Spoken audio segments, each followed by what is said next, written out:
Mpaka saizi saa 12 kama waziri wa kilimo sijapokea notice yoyote. Mazungumzo yanaendelea na yanaongozwa na waziri wetu wa mambo ya nje. Lakini wakati mazungumzo yanaendelea, sisi hatuwezi kuendelea kuishi kuwa denied right hiyo.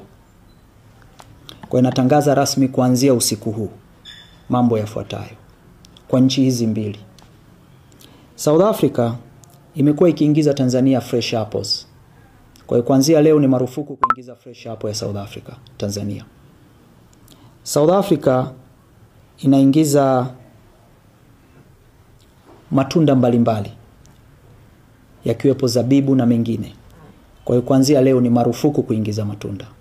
Kwa hiyo hatutaruhusu zao lolote linalotoka Afrika Kusini linalohusiana na kilimo ndani ya nchi yetu. Kuhusu nchi ya Malawi, mpaka sasa hawajafuta notice walioitoa. Kwa hiyo ninatangaza rasmi ni marufuku mazao yoyote ya kilimo kutoka Malawi kuingia ndani ya Jamhuri ya Muungano wa Tanzania kuanzia leo.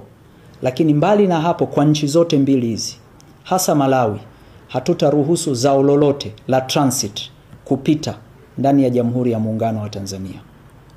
Lakini la tatu kuhusu Malawi, mahindi yote walioyanunua kwa ajili ya kutatua tatizo lao la njaa kwao hayatoenda Malawi.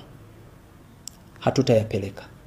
La tatu, tarehe 1 mwezi wa 5 walikuwa wanaanza kuchukua mbolea kwa ajili ya maandalizi ya msimu wao wa kilimo kutoka Tanzania. Hatutaruhusu mbolea yoyote kwenda Malawi. Nataka tu niseme, na hatua hii haihatarishi usalama wa nchi, haihatarishi food security.